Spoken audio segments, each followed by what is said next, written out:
those three Frenchmen, having left behind their native land, their families, their friends, and now even leaving behind their fellow sailors of the Don de Dieu, and getting in these birch bark canoes after they walk around the rapids.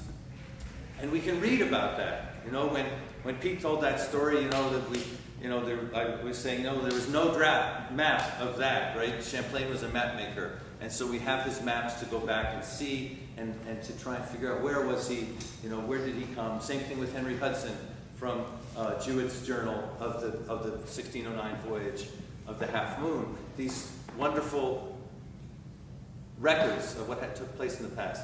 But then there's also a certain amount of dreaming that we have to do. And that's why your story was so beautiful, because indeed it's the act of imagination that is what brought those men here in the first place, right? Brought all of them here, was this extraordinary dream. And for Champlain, it was a dream of amitié et concorde. Amity and concord. Because indeed, that wonderful region of Saint-Ange, where the people speak and their language is full of love and laughter and good humor, indeed, some of that good cheer had been put behind walls. And in fact, Brouage, his native city, was a walled city. Looks a little bit like Fort Ticonderoga, which I passed on my journey, right? Pointed walls out, very much defended. And he had this dream that he could leave, and it was the dream he shared with his king, that they could leave the bitter religious wars of France at that time and come to this new place and start all over again. Who hasn't wished to do that? Flora was just telling me, I said, how long have you been?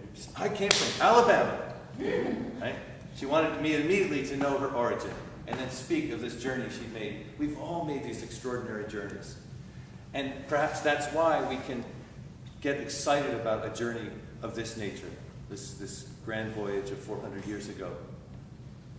So Champlain had that dream. But there's another dream that has always interested me. Alexa. Is it Alexa? Alexa Fox-Wolf. Alexa Fox-Wolf. It's a very grand name. Alexa Fox-Wolf. Do you ever have dreams? Do you ever tell your mom dreams? In the morning? Mom, I had this dream. Sometimes? She said a couple of dreams that scared her, like she would wake up and say, Mommy, there's an elephant downstairs. Wow. So how many people in this room have ever had a dream where they saw the future?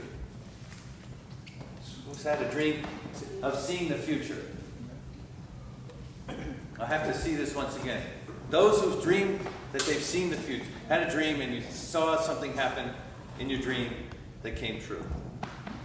Yes. Vane, would you tell us your story like that? That came true. Yeah. That's the problem.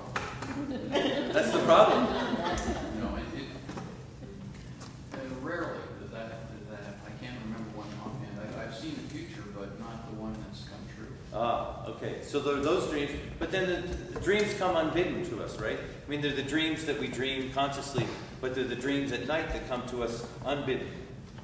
And the thing about these native peoples that both Henry Hudson and Samuel de Champlain met, they were a dream nation. They were a dream continent, right? Nothing was real unless it was dreamed. And so when Samuel de Champlain, we can read this in his journals, when he begins his voyage, when he leaves his men and he goes to make war against the Magua, against the Iroquois, they think he's a very powerful weapon because he has armor, because he has this grand weapon of destruction, this arquebus, right? Makes much noise, but they think he's a powerful weapon in another way, a weapon of defense as well as offense, because they say to him every day, what did you dream? What did you dream? We have our dreams, and we'll work with our dreams, but what did you dream? And this is very, very disturbing to him, because the France that he comes from, that's the province of witchcraft, right? We don't soothsay, and in fact, he has a long description where he speaks about the way they soothsay. The Montagnais and the Huron and the Algonquin, they come and they put the poles up right? And then they get the hides and they put all the hides there. And then one of the shamans gets inside and he begins to drum. And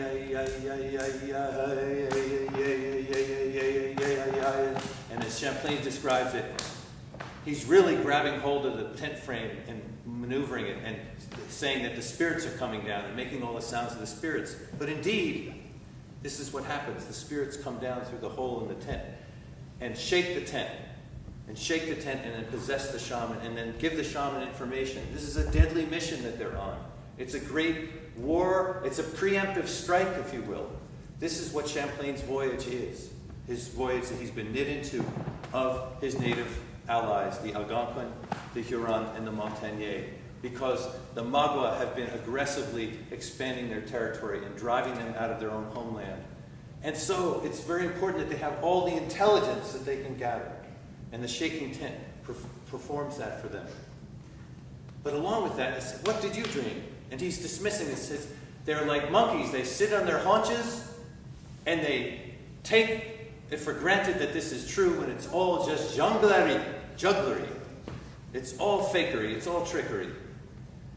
And then you turn the page of his journal, and on the next page you read, at 10 a.m. this morning, I lay down in the pine wood to take a nap. And I found myself dreaming of the enemy drowning in the lake. All of the enemy drowning in the lake. And I said to my friends, save them. And they refused. He wakes, and now he goes to the headmen of his allied tribes, and he says, I had this dream. Ah! Fantastic. They're overjoyed. Now we know we will be victorious. Because this great stranger who comes across the ocean has had this dream. It must be that the spiritual world is on our side, and we shall be victorious. Now, so what? Dream. But that afternoon, they're going down in their canoes, all very afraid, very much on their guard, and sure enough, they hear and see the shouts of the Magua off on a cape, and they prepare for war. So Champlain sees the future. He sees out in front of him. He actually doesn't believe in this. He thinks it's trickery. He thinks it's soothsaying. It's a witchcraft. And yet he himself becomes the dreamer.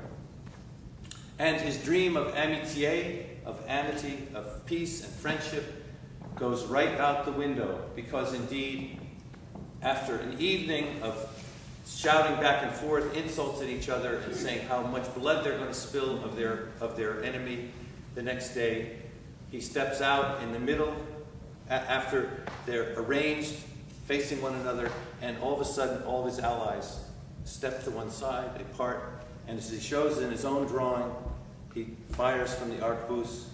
We see his drawing, we see the puff of smoke go up, we see the panache, the white feather in his helmet, and we see two chiefs drop dead to the ground.